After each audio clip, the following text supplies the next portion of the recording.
Hello everyone, thank you very much for joining this event. We start today a new series with the subject design patterns. This is the first episode and we will start with observer pattern, which is not the simplest, not the most difficult of them, but that's what I decided to start with. So I hope you will enjoy the series starting with this episode.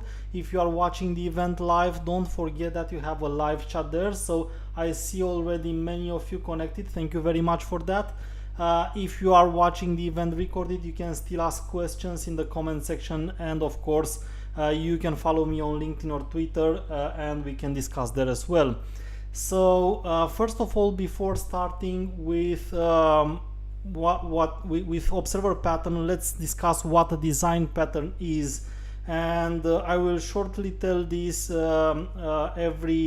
at the beginning of every episode, just because I want to make sure that those that will join later, maybe some of them will not go back to episode 1, but the idea is very simple. The design patterns are known solutions to recurrent requirements, so solutions that are accepted by everyone to be the best thing you can do when you want to solve a specific requirement that happens to reoccur now and then when you implement software. So examples of such requirements for which we have design patterns is, for example, how do you keep two objects decoupled one from another, be able to couple and decouple them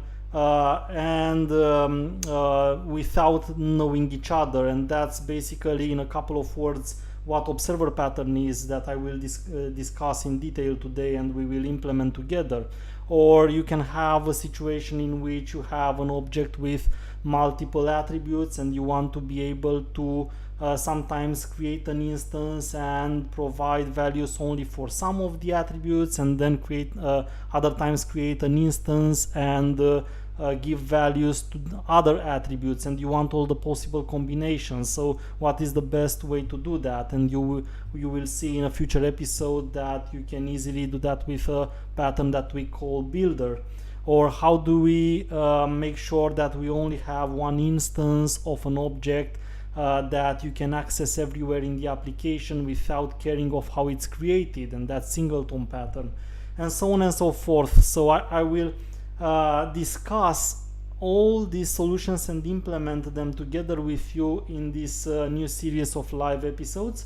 And what I want you to know from the very beginning is that even though design patterns, they are known solutions to specific requirements, so if you have one of these specific requirements to which one of the solution represented by a design pattern applies, you then apply that solution.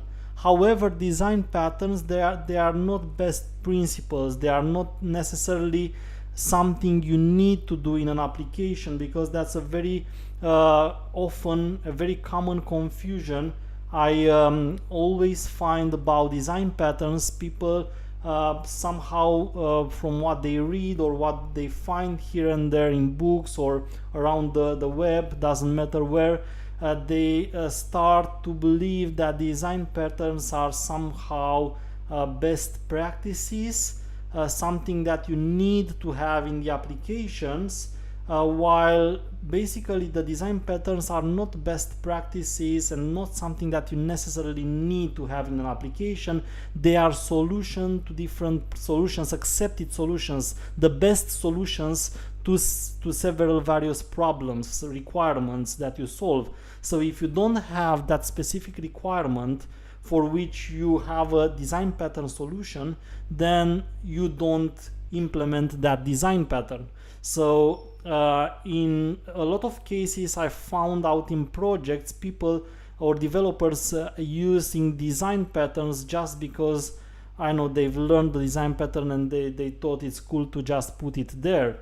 But mind that using a design pattern where it's not its place, so using a design pattern, if you don't have that specific requirement the design pattern solves, you will basically get into an anti-pattern that is called over engineering. So complicating the code, unnecessarily complicating the code when you don't solve something with that implementation is not something you want to have. An anti-pattern is something you want to avoid. It is something you structurally apply code into your application wrongly. So an anti-pattern, as the name suggests, is something you don't want to have in your application. Wrongly using design patterns creates anti-patterns, like in the case of using a design pattern, just implementing it in your code without having the requirement that design pattern solves, that causes an anti-pattern.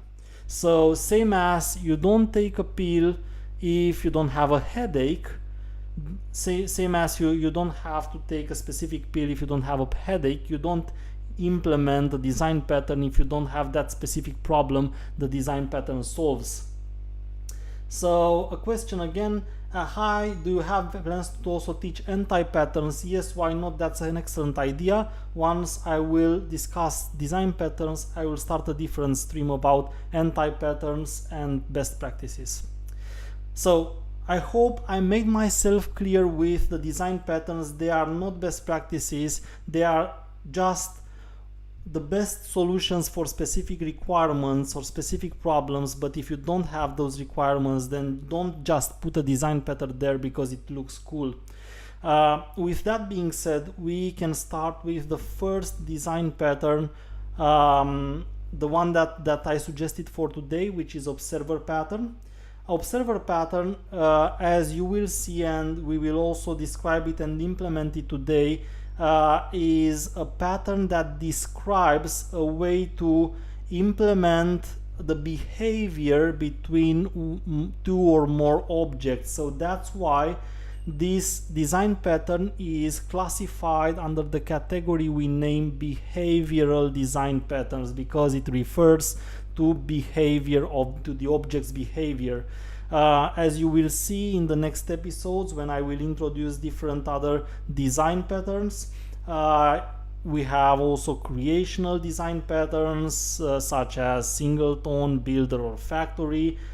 These are also design patterns we will discuss in the next episodes. And we also have structural design patterns, such as decorator, for example, which is an important one we will also discuss. Some of you asked me if I will talk about all the possible design patterns. The answer is no. In this series I will make sure to cover those 7, 8, 10. I'm not sure exactly how many are they because I didn't count them up front, but I will make sure to only take those that is most likely you will encounter in today in applications, because if we take all the design patterns, there are maybe 30-40 design patterns as described by the most known book that describes the design patterns is the book from the Gang of Four.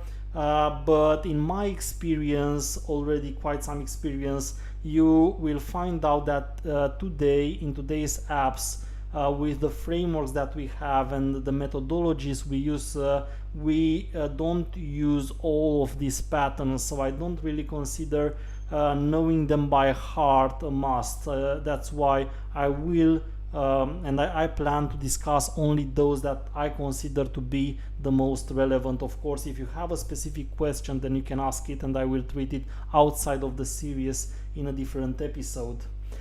What is observer pattern? So in case of observer pattern, what we have is at least two objects. We might have, as you will see, more, but I will start from the simplest case where we have only two of them, and one of them is called the subject and the other one is called either observer or listener. Both terminology is correct. So this is the subject. I will only call it a subject for the moment. And then the second one is a listener, or again an observer, listener or observer.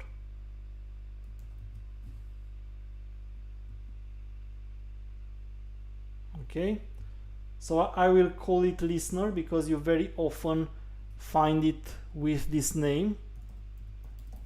But if someone calls it observer, not listener, and because the pattern itself is called observer pattern, then you must know also that whenever we refer to a listener, you can find or refer to it as well as observer. So we have at least these two responsibilities. What happens and what we want is that when something happens with the subject, so say something from that can be an external event happens to the subject, you want the subject to notify the listener, so tell the listener that something happened to it, or that something happened in general. And that's basically the problem we solve with observer pattern, is how can we solve this without coupling these two objects, without making them dependent one to the other. And then secondly, the second thing observer pattern solves is how can we have multiple such objects that are notified, the listeners, multiple kinds of objects, and not only have them but be able to dynamically register them and unregister them. So you want, for example, now to have only one object that will be notified, but maybe later you want to add a different one as well, and maybe you want even to get it out of the list, make it again unregister it for being notified. So that's the problem we solve with observer pattern, is not only that we have these two objects notifying one notifying the other, is also that you want them to be decoupled. They shouldn't know each other, and it should be possible to dynamically register them and unregister them. So this is what observer pattern solves. And of course, I don't want to start with such an abstract to implement such an abstract example, because it, at least in my experience, it makes things difficult to understand.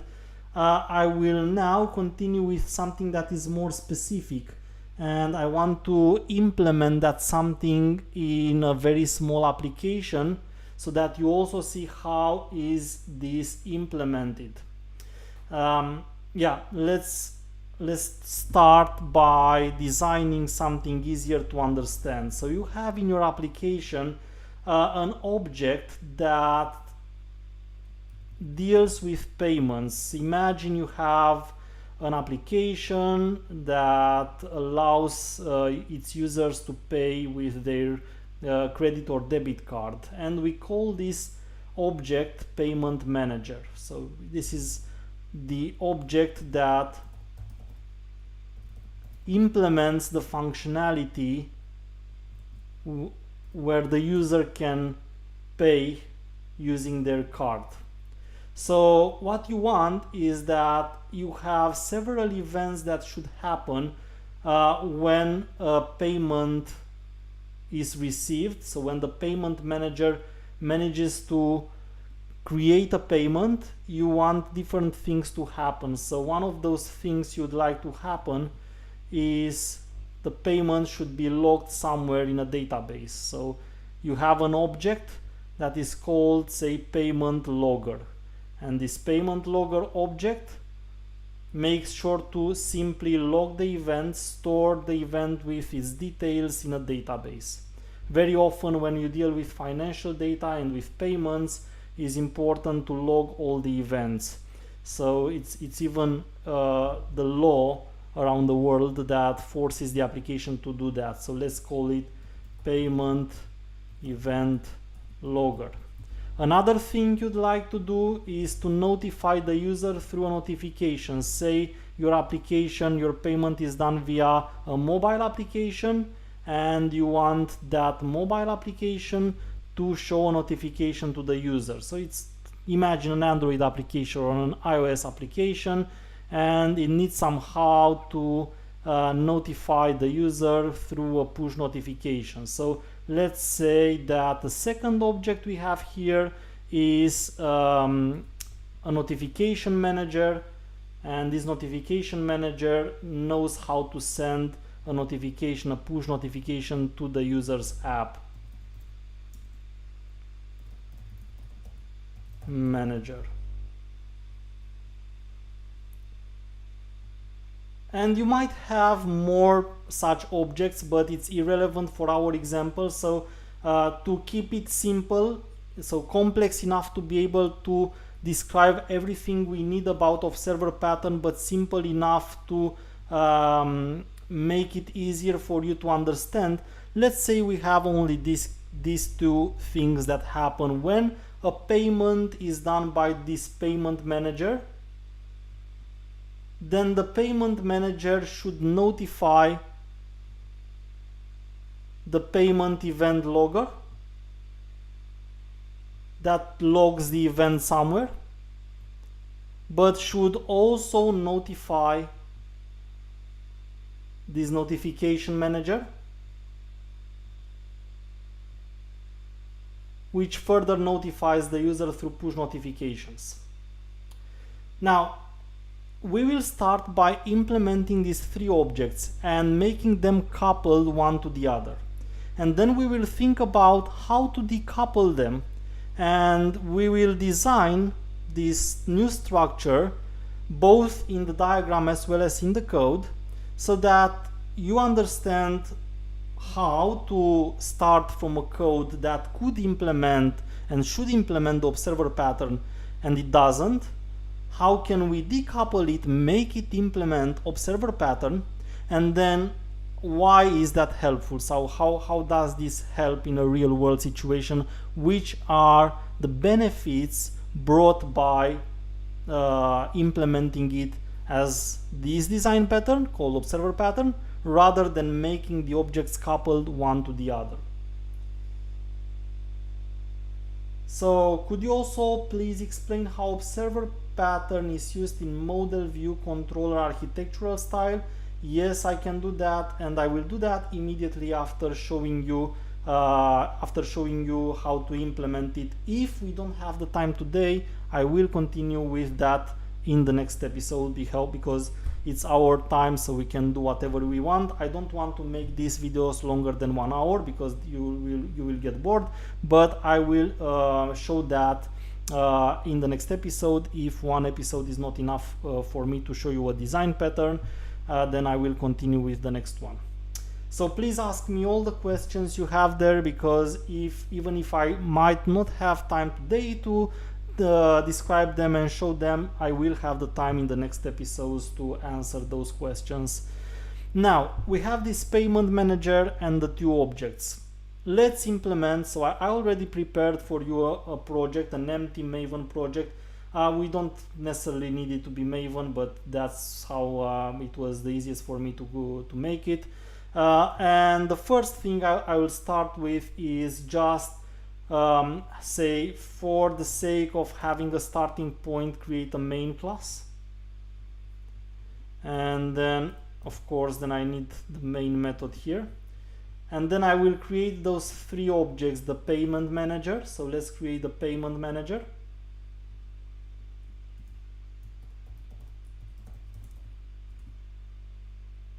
And say this payment manager has a method pay. So we just assume that when this method pay is called, it means that a payment has been done. And then we have the payment event logger. Yes, you will have, so I have associated, those of you who might have seen different other streams, you know that I already have a GitHub account. So the code here, I will put it on that GitHub account, and then you will find the URL to the project in the comment section of the video. So what was that? It was payment event logger. Okay.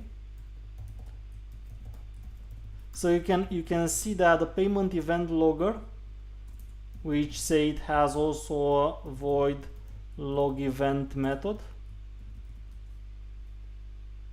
and say this simply logs the payment. So we say payment received, and then we have the notification manager, the third class.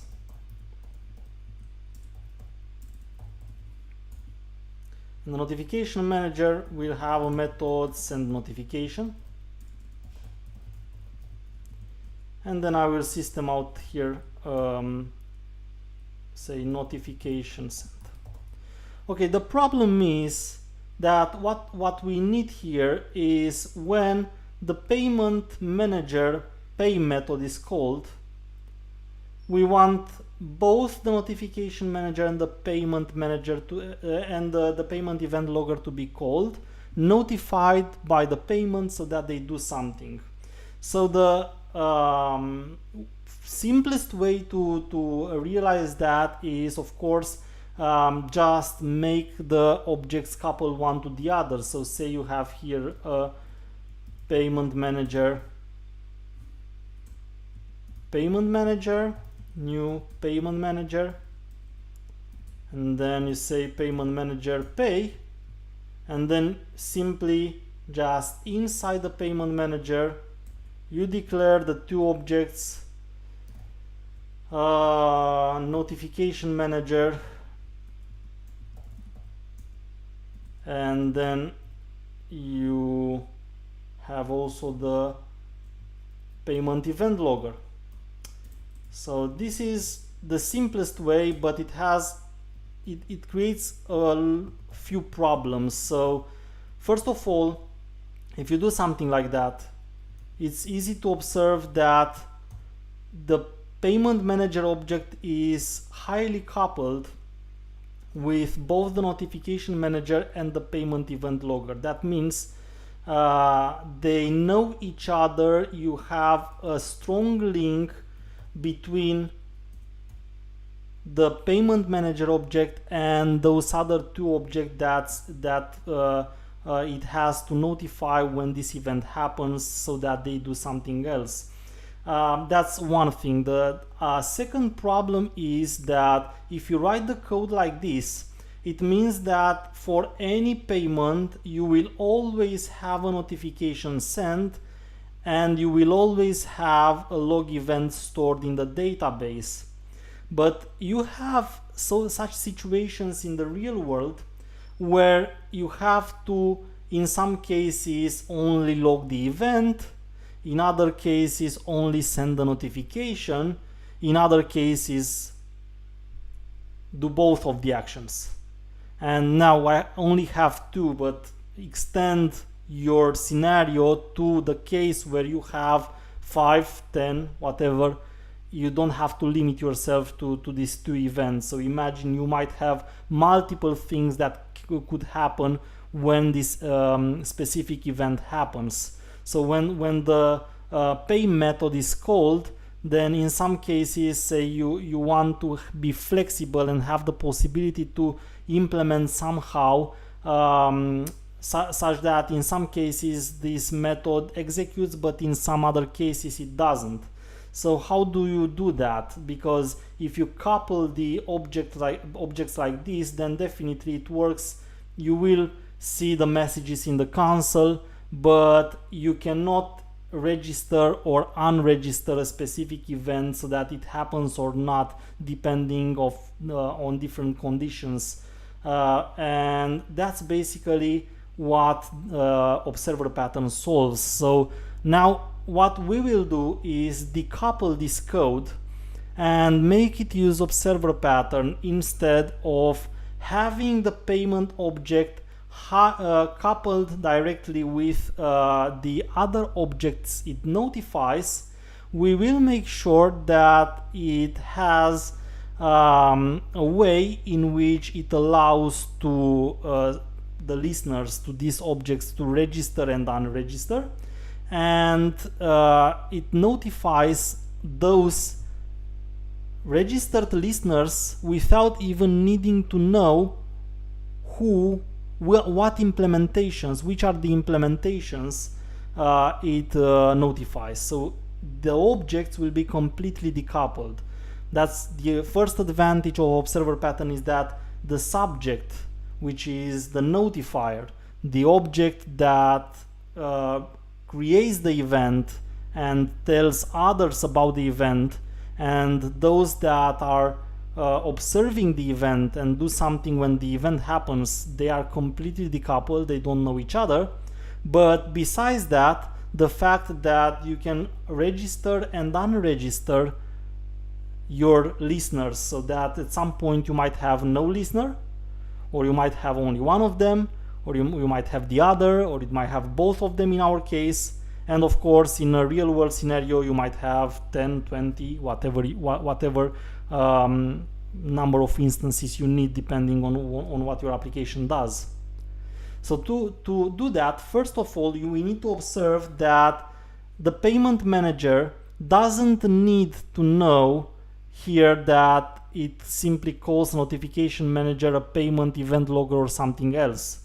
You can just wrap an umbrella, try to make it abstract around these objects, so that the payment manager knows it notifies someone.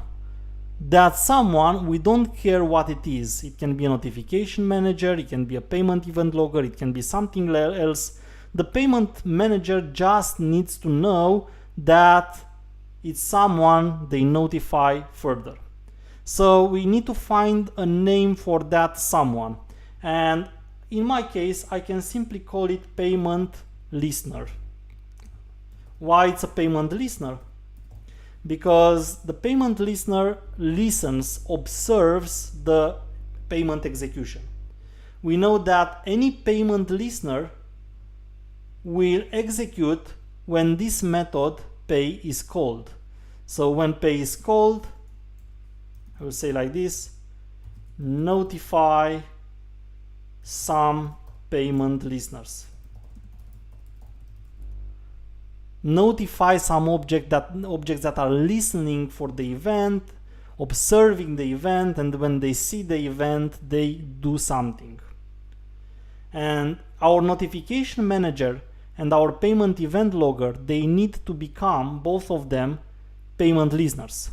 So you can see that a payment listener is not a concrete object.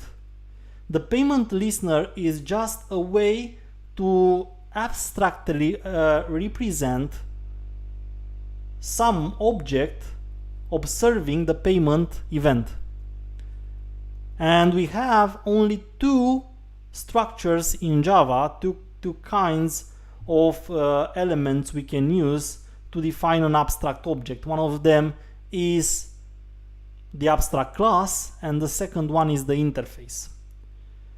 But the abstract class is something that we use when we basically have a part of the object described, while in our case here we are only concerned about the behavior of the objects that will become payment listeners, because it's the behavior that will execute when this pay method is called, pay method representing the event of the observed event.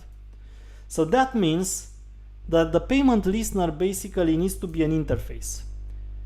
We only need a contract that will be implemented by anyone observing the payments of the payment manager. And then we will also write a method saying payment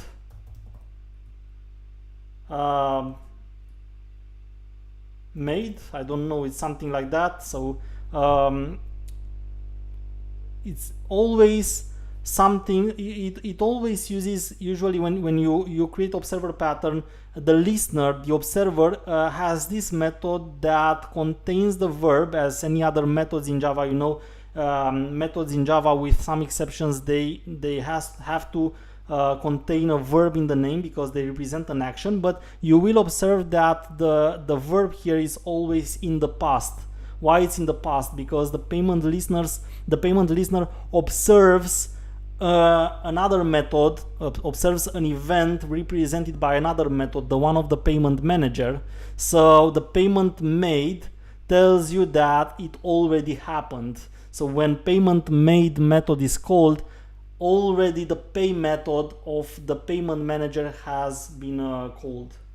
So should payment listener be an interface? Yes, it has to be an interface precisely for this reason. So we don't have here any functionality. This is only the contract that has to be implemented and will be used by the payment manager and has to be implemented by any object representing a payment listener. So and again, usually the method representing the event is named with a verb in the past, because we know that when this method of the payment listener will be called, it means that the pay method of the subject has already happened.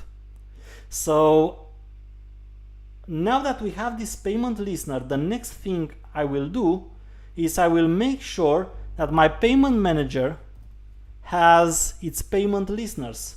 So I will say private final list collection, we don't really care here, whatever you want to choose, of payment listeners. So this is the payment listeners.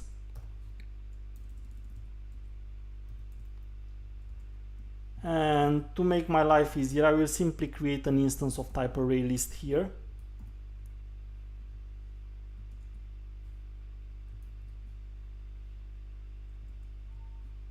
Okay. And what I want to make sure now is that I have a way in which from outside of the payment listener, I can register a listener inside this list here. So I will create a method here called register listener or add listener, where payment listeners can be added by sending them as a parameter. So payment listener P will be added to the list when you call this method. And then usually, even though in a lot of cases I see developers skipping this, but usually you also need, and maybe this is payment, you also need to have a method that unregisters. So let's say unregister payment listener. That is, you have the payment listener, and what this method does is simply to remove the listener from the list of notified objects. I know that in a lot of cases you only care about the add, and I've seen that quite often, that this method is no longer implemented in a lot of cases by developers because they simply use the add. But sometimes, and theoretically, observer pattern in the end refers to having the possibility to dynamically not only register but also unregister the listeners. So in a lot of cases it happens that you only need to register dynamically a listener.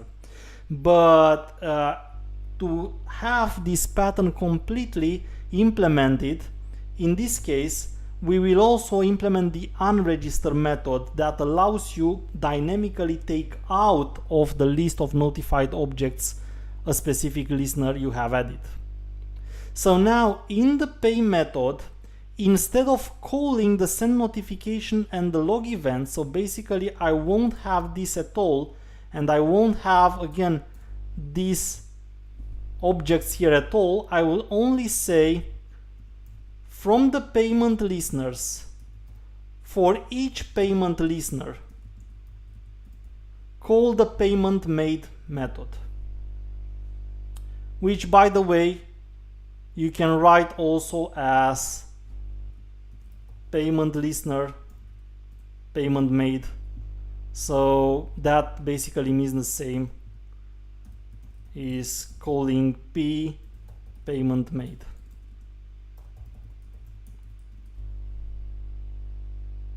So the pay method executes its stuff here, and then at the very end it parses the entire list of listeners, and for each listener in the list it calls the payment made method.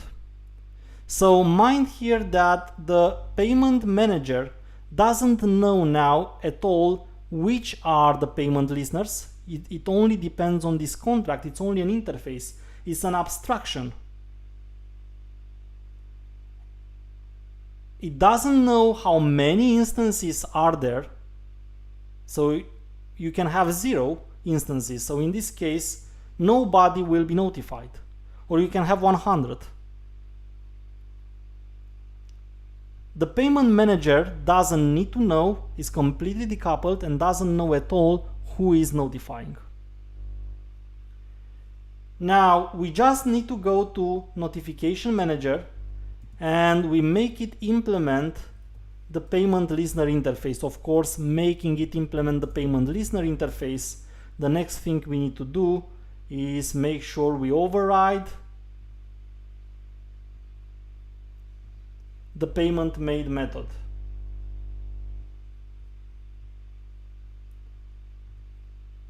And then, of course, this one, depending on your case, can become private, and you call it from here. So I have a question: is there any interface already implemented in some common util package for this observer pattern, at least a marker interface? So to answer your question, actually, JDK tried a long time ago to create the observable observer classes interfaces in the JDK, but because of the fact that the observer pattern is quite custom, so the name of the events differ all the time. Sometimes you have more events. Depending on the scenario you have, the interfaces look different, and usually you want them from the clean coding perspective to have proper names. Like in my case, payment listeners tells you exactly in terms of the business case what it does. The observer and observable, which were part of the JDK, and as you heard well, they were part of the JDK, they were basically removed in the last Java version simply because they at some point were considered to be a good option to have them there. Like maybe as you think now, you say, well, it looks like we are writing these interfaces again and again, but in the end developers seem not to like them because observer and observable doesn't tell you anything about what they observe and how they observe. So this solution was quitted in the JDK, and it's not recommended you use it even if you have an older Java version, because now you know it in a newer Java version they will be taken out, so they will be removed. So the answer is no. When we work the observer pattern, we design the interfaces and the contracts with proper names according to our business implementation. And even though earlier Java versions provided you the observable interfaces, you shouldn't use them anymore. So then I have, okay, so can we say observer design pattern is similar to aspect-oriented programming? No, I wouldn't say that. I would say that aspect-oriented programming looks more like a proxy design pattern, which I will discuss later in a next episode, in one of the next episodes, but not in a case. I wouldn't say that an aspect is same as observer pattern. So no, it doesn't look to me the same. Yeah, maybe concluding this example will clarify why. So I have again the notification manager became a payment listener. We can see it's implementing the payment listener contract. We have to do the same thing here in the payment event logger. So implements payment listener, and then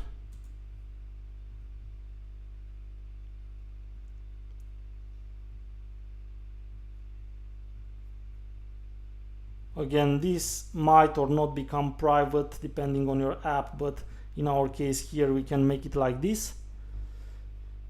And now, instead of having them declared directly inside the payment manager, you will always register them from outside. So you can write something like this: payment manager, register payment listener, and then you have to provide the payment listener as a parameter here. So payment listener P1 is new notification manager, and then you can register it.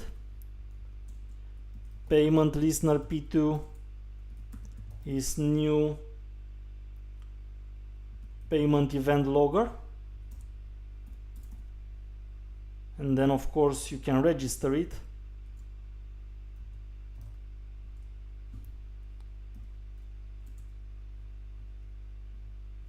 And now if you run, you will basically see in the console the same thing. So when you call the pay method, both the notification manager and the payment event logger were called, and then you basically see the same result here. You can see that the two lines were outputted in the console.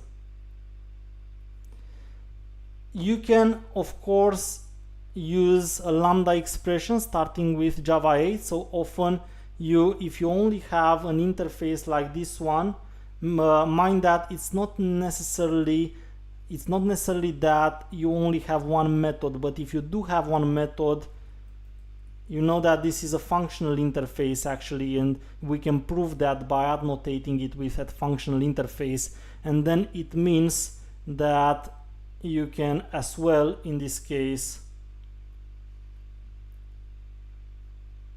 simply use it like this.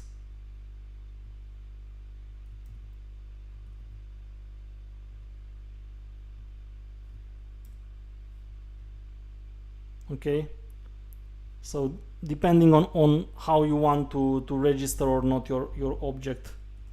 If you want a simpler syntax, then you can use a lambda expression for it. And basically this is observer pattern. So what else do we see also oh, sorry for that. I don't think I actually, sorry for that. That's what I wanted to do. my mistake, but not with this one. So I not either like this, either with an instance directly, either directly with a lambda expression. That's what I wanted to do. So let's put a smiley face here. And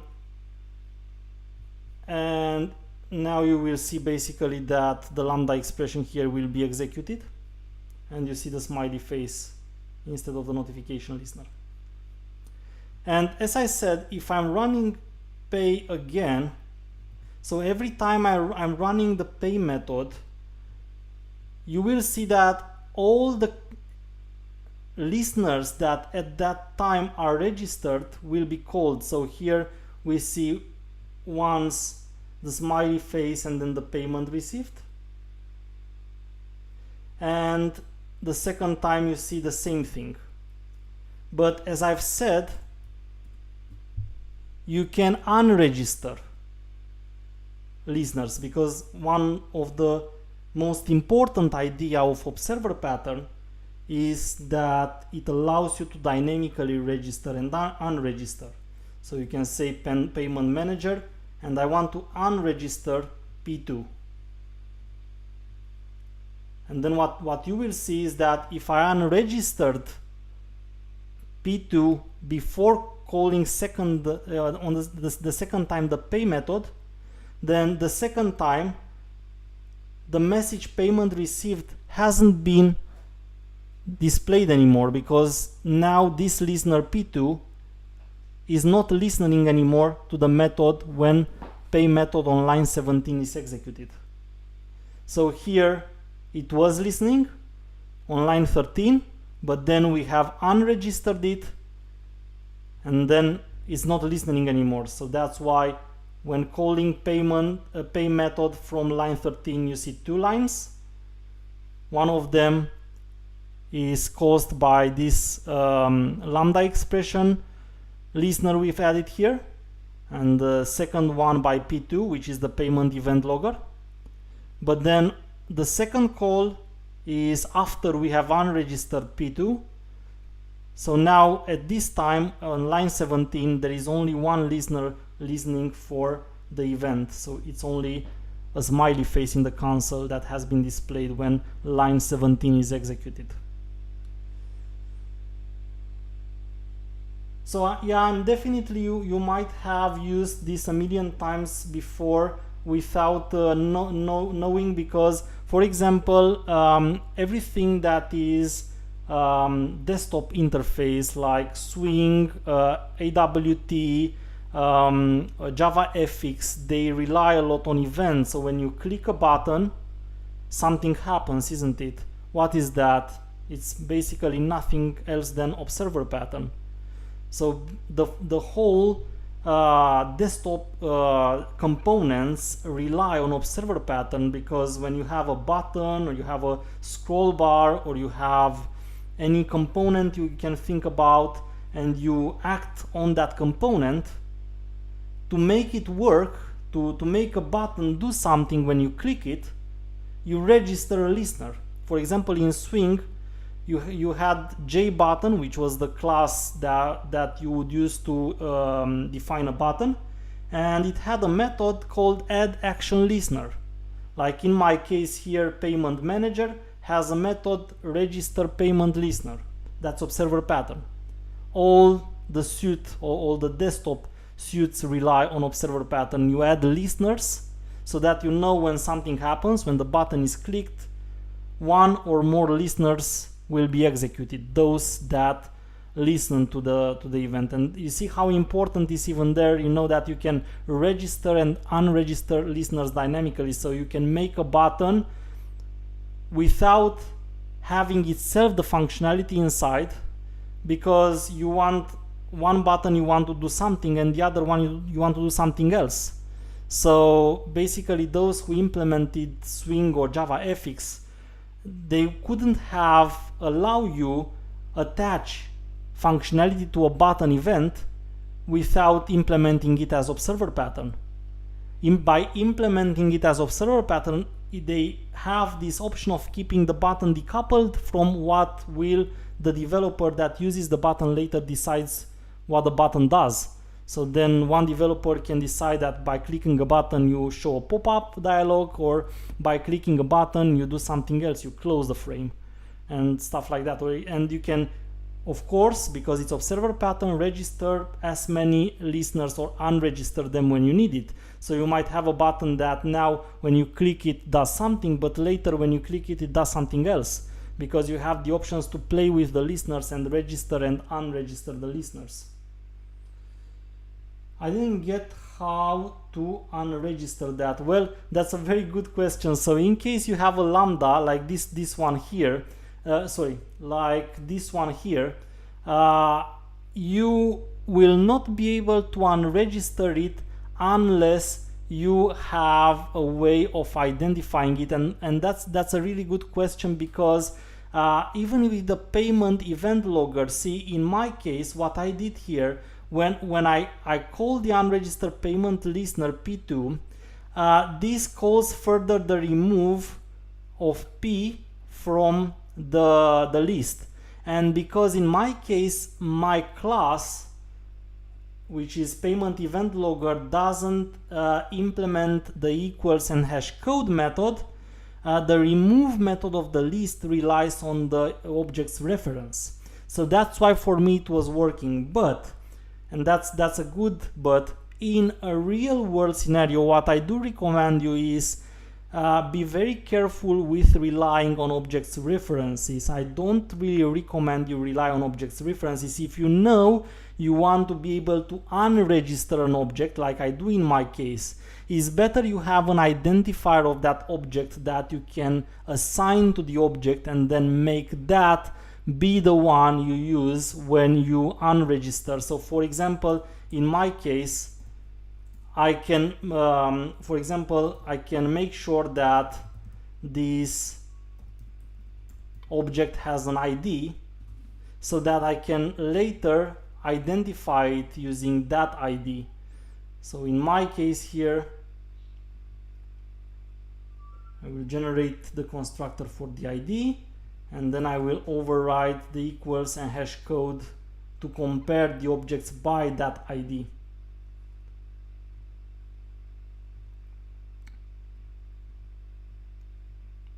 Okay, so I have the generated by IntelliJ equals and hash code on based on the ID value, the ID's value. So that means here that when I define a listener, I always have to give it a unique identifier so that I can later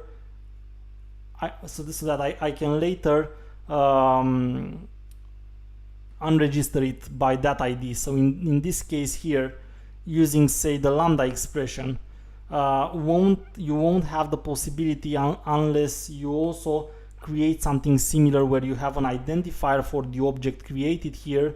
Unless you have that, you won't be able to unregister it, because if you simply write something like this and you simply copy that, it won't work.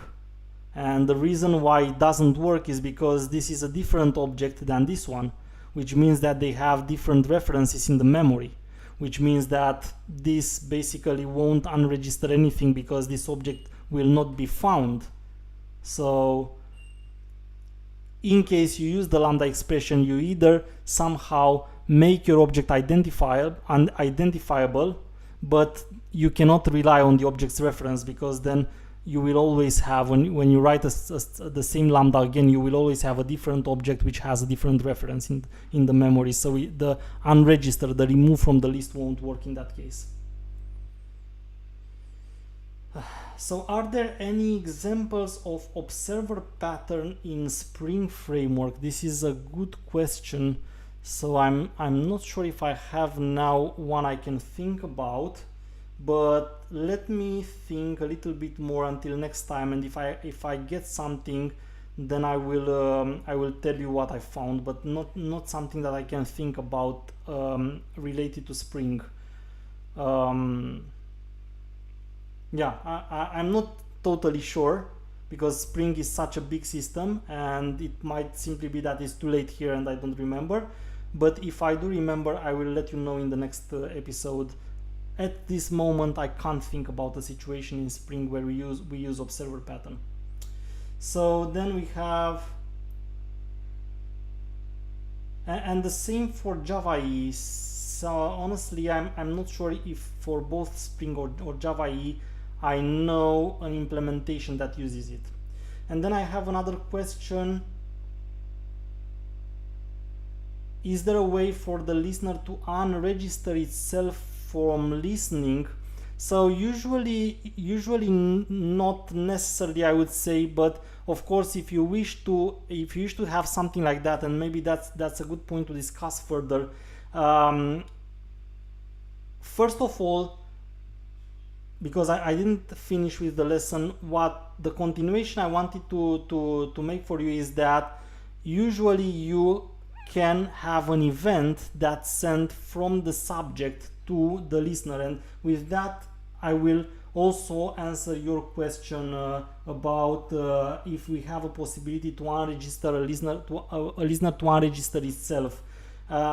So it happens in real world examples that we need to send some information from the subject to its listeners. So the listener needs to know some details about the event. Like in my case here, maybe the listener needs to know the payment ID or the payment amount. For some reason, the payment event logger needs to log that as well. So how do we send information in this case? Since they are decoupled, how can we send information from the object that represents the subject to its listeners? And you will see that in order to do that, we use event objects. So we can create an object that we call payment event, and this payment event, you can have any detail you want here. And then this payment event, in this case, it needs to be part of the contract. You need to say, whenever you call the payment made method, you need to provide the payment event, so that the payment event can now be used. Of course, it needs to be received here, and of course it can be used in the method. And the same here to correct and make it again usable. And you can use now the event in the log of the event. And of course that actually means that we cannot write it anymore like this. Now we have to say P, and then you have to provide this event. So payment event, you have all the needed details here, and then you send the event. And now this is usually kind of information like related to the event itself. Like for example, you want here to send the ID of the payment or the amount.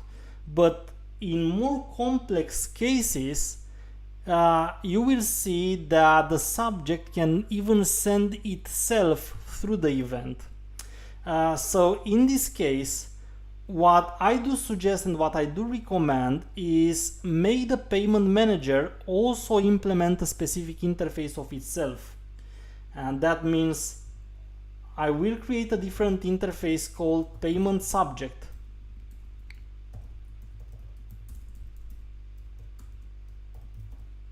And the reason why I create this payment subject, which again can have any methods you need to call further, is to implement the payment subject from the payment manager, so that in the payment event now, where you can have any details, as I said, you can even have the payment subject.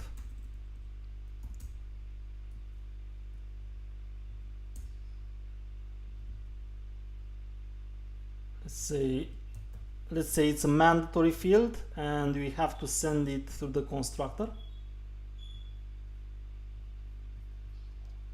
So now you can say send myself to the listener.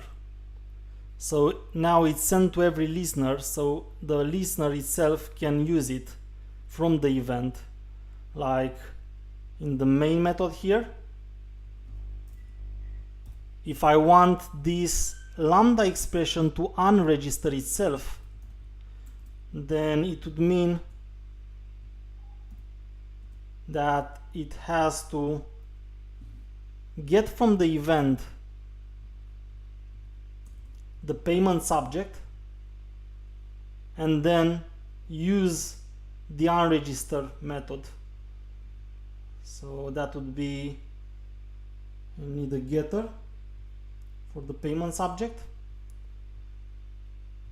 and that means that the payment subject also needs to declare the unregistered payment listener, which of course if you feel you are a bit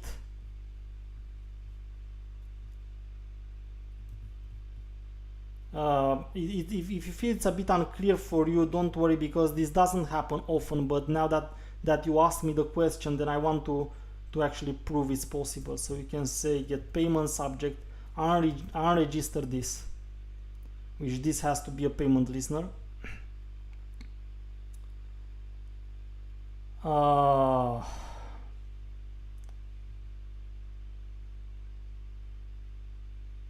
This is calling, instead of the lambda expression, it's calling the this of the method, so it simply doesn't even work like this. But in a real world scenario, basically you would have it as a normal class, and then you would put this here.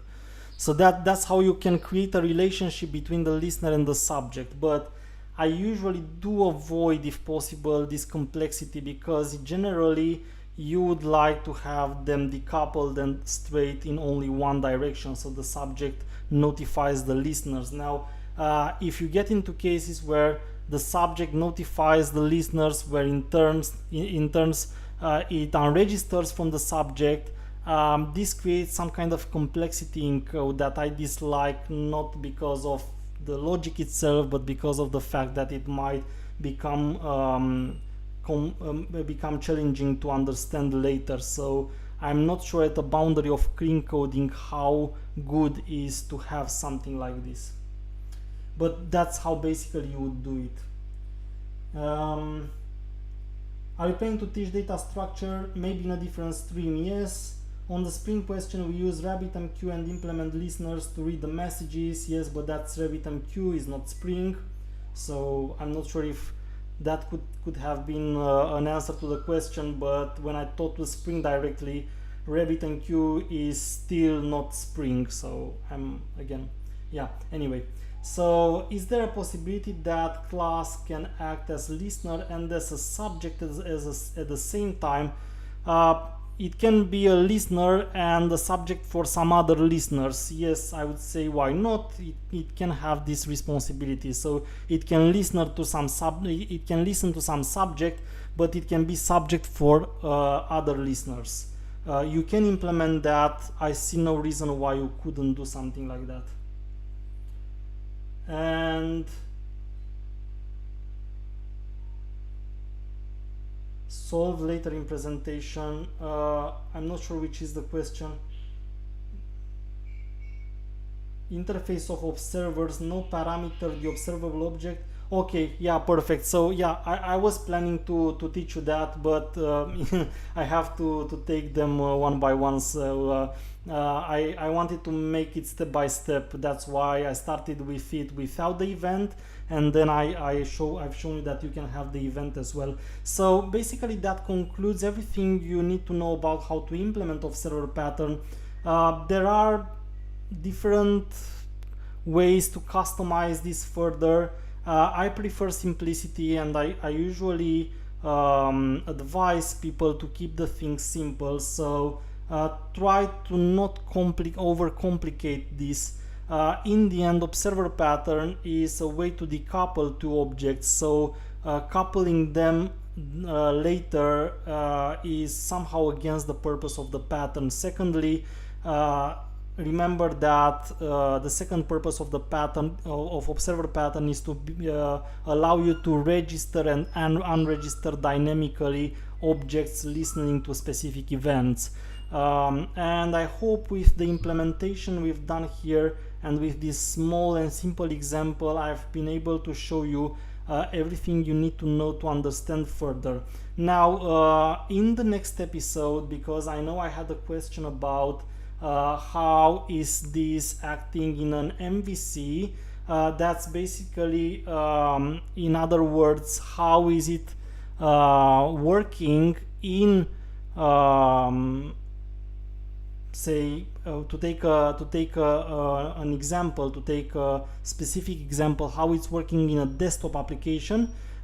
In the next episode I would like to continue with an example of observer pattern in using, for example, swing, which is part of the JDK, and I will show you how this part of the JDK was implemented based on observer pattern, and you will, in that example, you will observe and you will see that it looks very, very close to what we have discussed now. So you will basically find everything that we discussed and implemented ourselves here, but we will use them, and then we will talk about how this links to what we call MVC.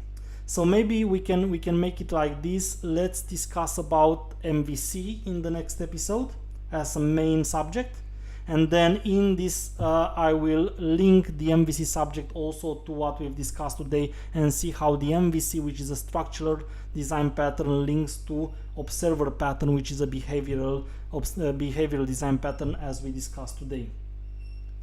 About the future presentation, you said adapter. Could you make a comparison like adapter against similar patterns like proxy, bridge, etc.?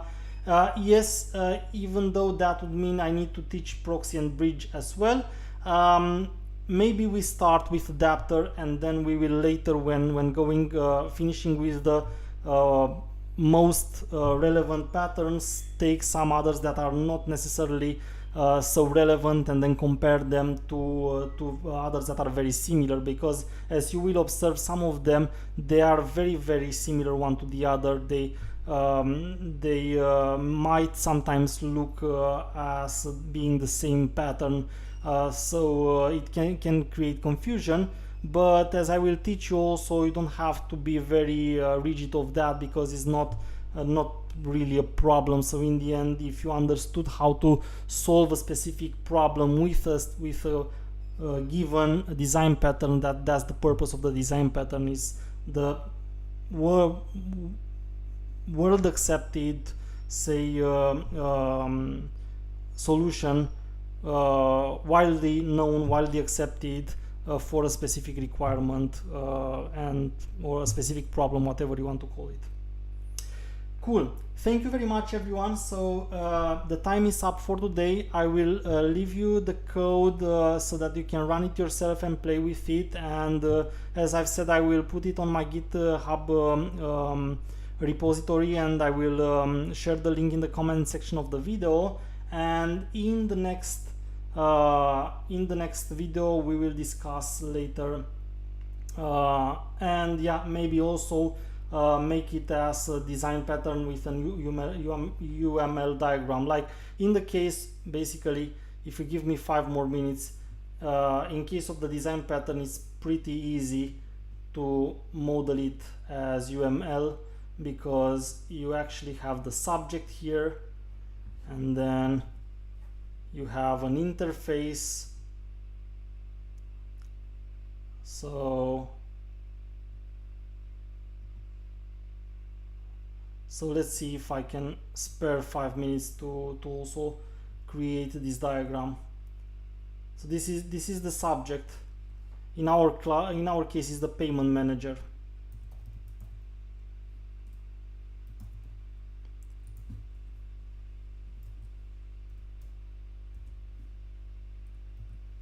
And then you have the listener.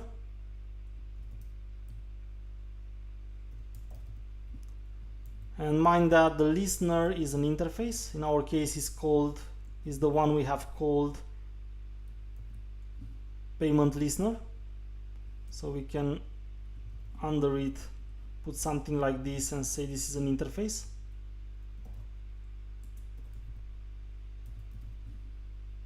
Okay.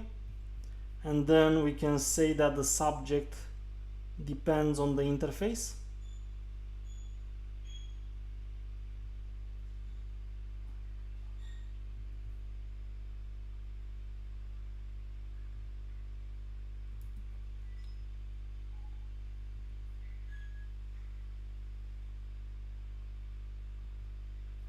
And yeah, I'm not sure why it's working so awful here on my Mac. This Inkscape is actually a very good tool, and it works very smoothly on Windows, but on Mac it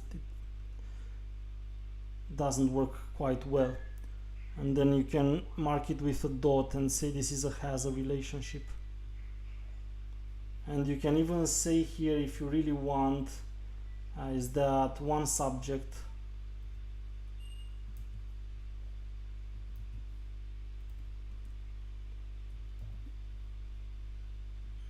can have 0 or more listeners. So depending on how accurate you want to be on your diagram, you might want to specify that as well. And then of course you need to have an implementation for the interface. So you say that you have several implementations here for your interface.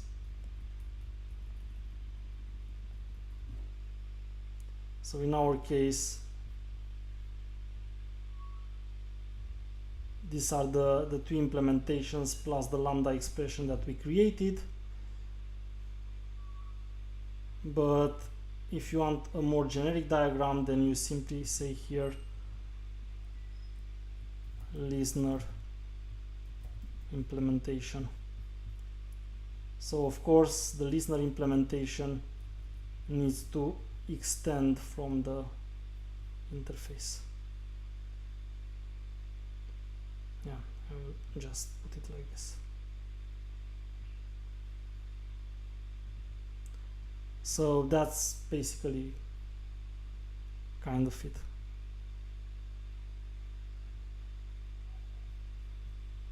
Cool.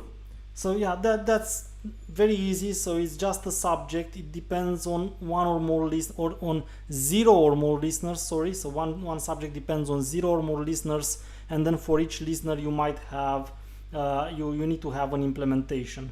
So yeah, if you want, you can put the methods as well here. Say the method pay in our case, and the method payment made for the listener. And then the payment made that is overridden by its implementation. So this is how it looks like in a very fast created UML diagram. Okay, thank you very much again for being here with me. I hope this was clear enough for you to understand and use observer pattern. Let's meet next week for a new design pattern, and of course discuss more details also, and a link to the previous design patterns that we will manage to talk about in this series of episodes. Thank you very much everyone for listening, and have a great time for study further. Cheers.